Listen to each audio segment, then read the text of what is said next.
Welcome to Our Girl Relationships. On this channel, we discuss day-to-day problems people face in their lives. Let's start with the video.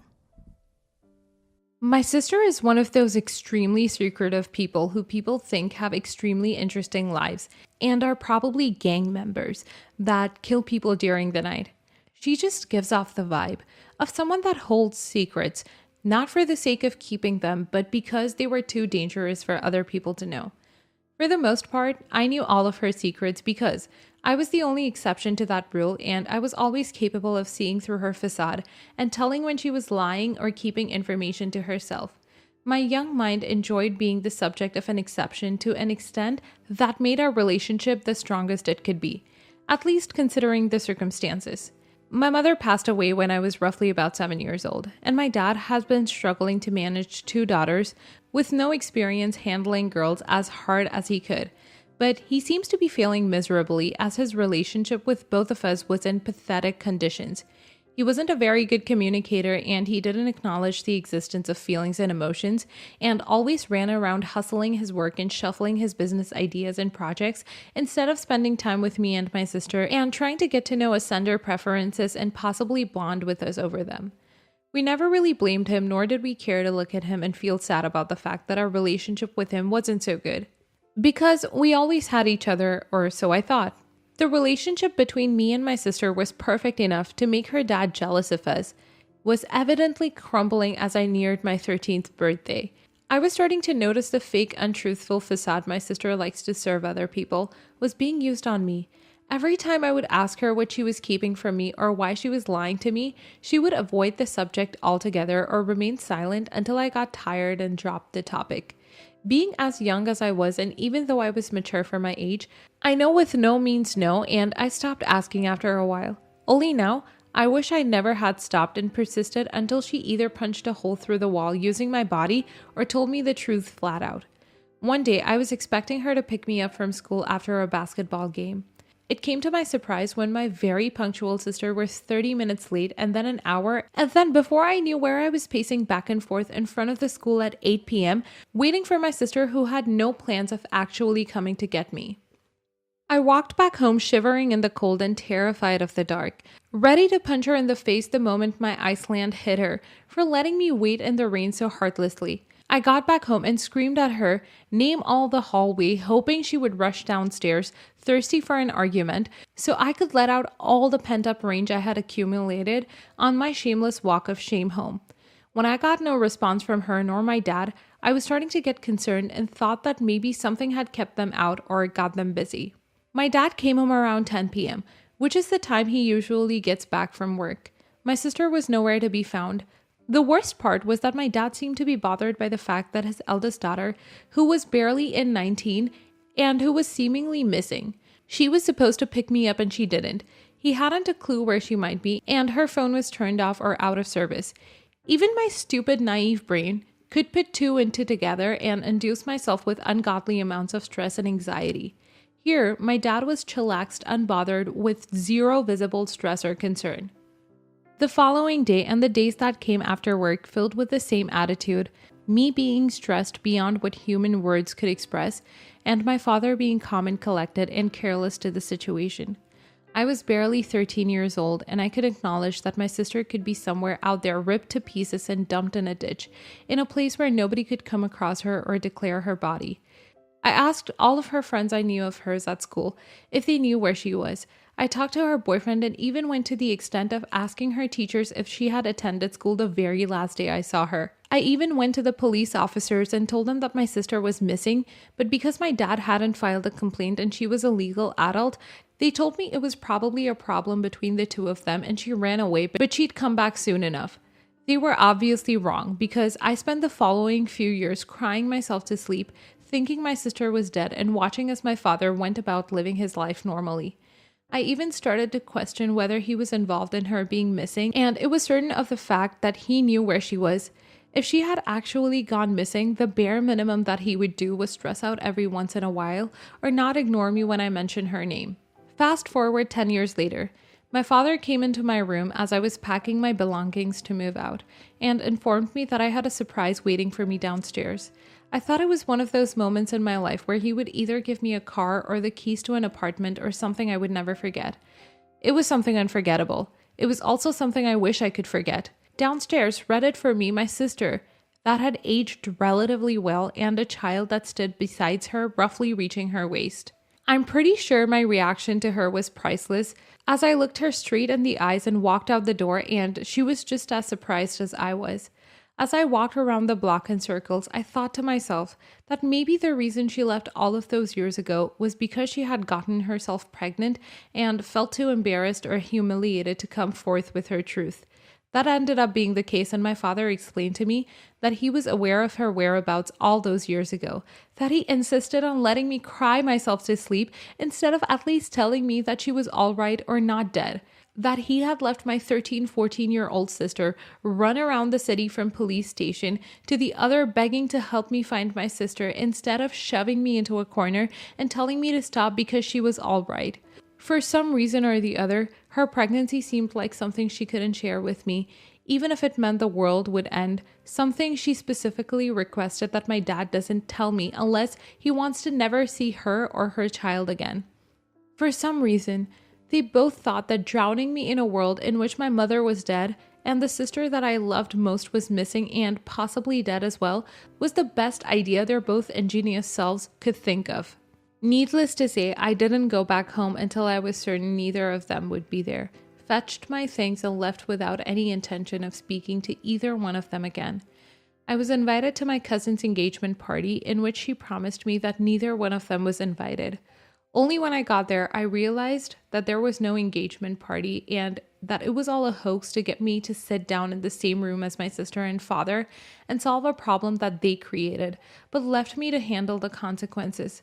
When I told my family members that I was too freshly cut by my sister's return and too deeply wounded by the fact that they let me suffer all of those years from her absence, everybody looked down upon me and called me dramatic and said that I was exaggerating my reaction and thought it's not too bad and I shouldn't be so heartless and hard-headed. I don't blame them because nobody saw how distraught I was about my sister being missing. The only person who did see me was my dad, and the only one who would know how I would react was my sister. Yep, when I insisted on not speaking to either one of them, everybody else sided with them and strapped against me, completely disregarding my emotions and my arguments. It's been 2 months since that incident happened, and I haven't spoken to any members of my family, near or far. I have no intention of changing that because my life has been very stable and I've been lacking problems in almost every department, and I don't see a good reason for me to go back to them now and drown myself in sorrows again. Not the a-hole. This is such a weird story. Your family is kind of messed up and your mom's death was clearly problematic for your dad to a point where he didn't know how to handle either one of you and possibly thought that everything he was doing wrong and going in the wrong direction. When your sister presented him with a problem that he could fix on her behalf, he felt like he was being granted a good position in her life again and took it as soon as she proposed it to him. If she is as smart as you say she is, then she probably did it on purpose and manipulated him into going according to her plan. No, I can't figure out why she decided she wants you to stay oblivious to her whereabouts. I can definitely advise you to stay away from both of them because she possibly doesn't care about your emotions and your dad is too easily manipulatable to be around. Not the a-hole. Not sure if she shouldn't have stayed away from your extended family or not. They seem loving enough to accept your sister back with open arms even after having disappeared for 10 years without an explanation of any sort of contact. Your sister and dad need to stay away from you for a long time until they realize just how damaged you are by the knot that they created by excluding you. Not the a-hole. I can't believe your dad would see you suffering so much from your sister being missing and still manage to keep the information to himself, act as if he didn't know and pretend like she didn't matter to you or to him just so that he could adhere to a promise he gave her or feel as a good parent. That really is such a low blow, even for someone who would be jealous of his daughters having a good relationship and managing to feel happy around each other despite your mother being dead. The audacity of some people is just mind-blowing.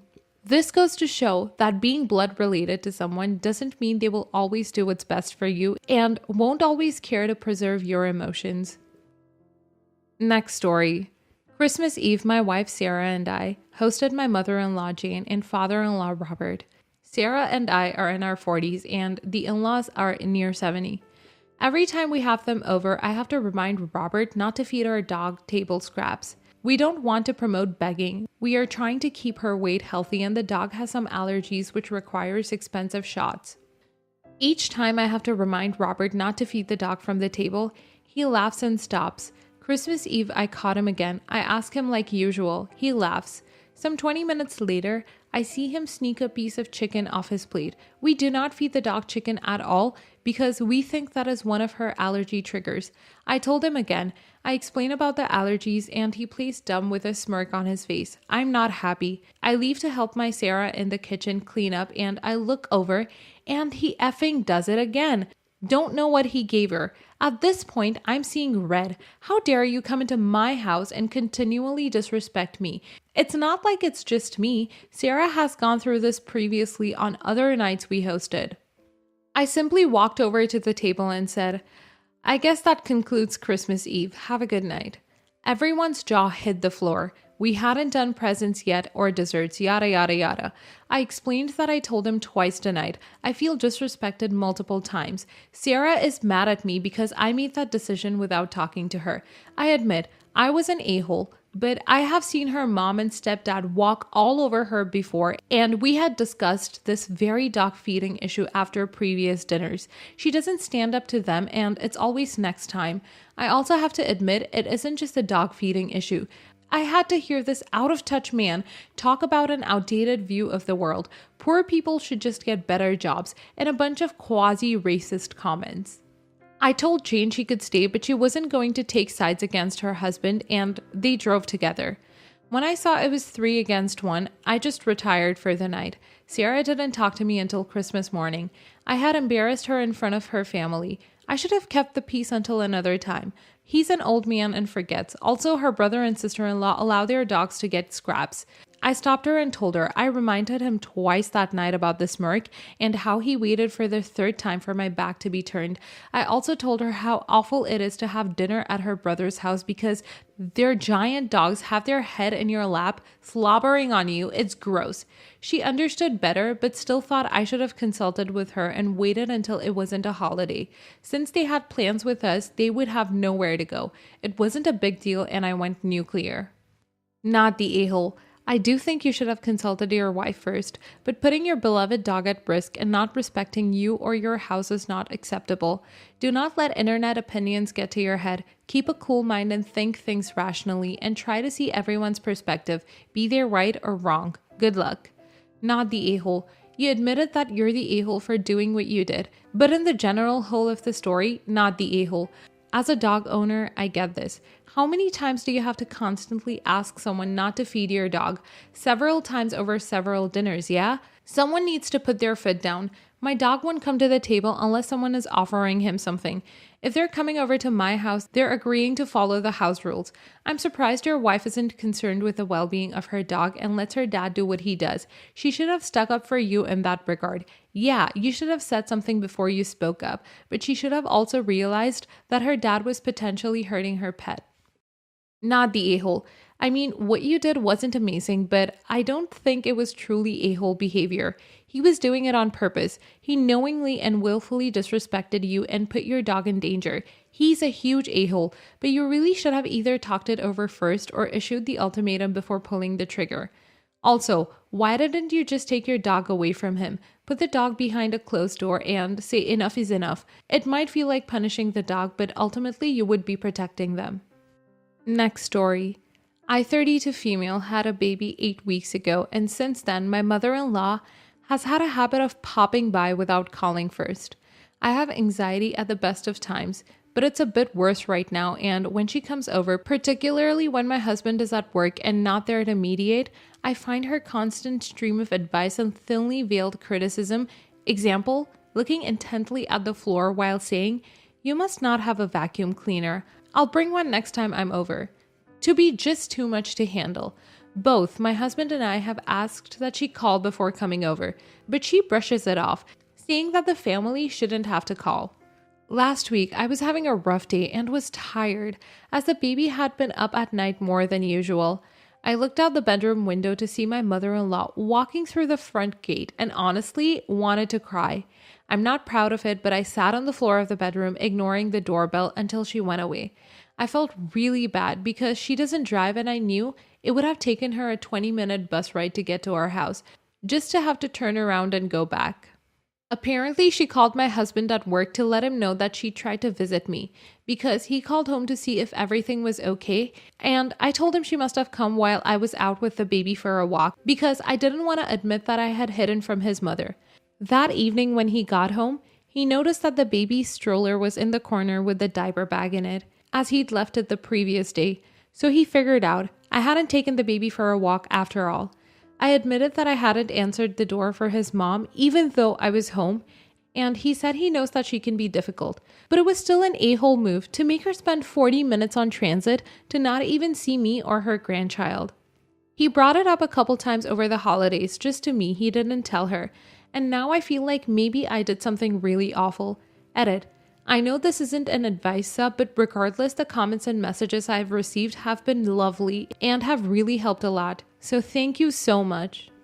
Not the a-hole. And I would tell your husband you will do that each and every time she comes by without calling and getting your expressed permission going forward. It's completely unacceptable for her to show up at anyone's house without calling and confirming they are okay with it, especially that of a new mother. Beyond that, I would maybe start responding to her passive-aggressive comments bluntly. In your example, I would say, great then, when you bring a vacuum, you can vacuum next time. I agree for you to come over. That's such a great gift, mother-in-law, for you to willingly vacuum our house. Alternatively, you can say, I would appreciate no comments about the state of my house, especially when I did not agree to you coming over. Overall, get your husband to be aware you will do this going forward and he should let his mother know that is the course of action you both will be doing. Not the a-hole. You do not owe it to answer the door to anyone you did not specifically invite. You don't even need to hide or pretend you aren't there. You can straight up ignore them entirely. That said, you're an adult. You get to make your own choices and you do not owe anyone an explanation or excuse for anything. No is a complete sentence. You get to order your mother-in-law to leave. That is perfectly fine. Your husband needs to get his mother in line. Not the a-hole. Mother-in-law needs to learn boundaries. I don't care who you are. If you don't pre-schedule your visit with me, I have no obligation to be home, especially as you are a new mom. What an overwhelming time. You should not be subject to her passive-aggressive comments. If your husband feels bad that his mom wasted time on public transport, he should really have a conversation with her about not showing up without an invitation to do so. That way, she doesn't continue to waste her time on public transit, because I wouldn't budge on this. Good luck, mama.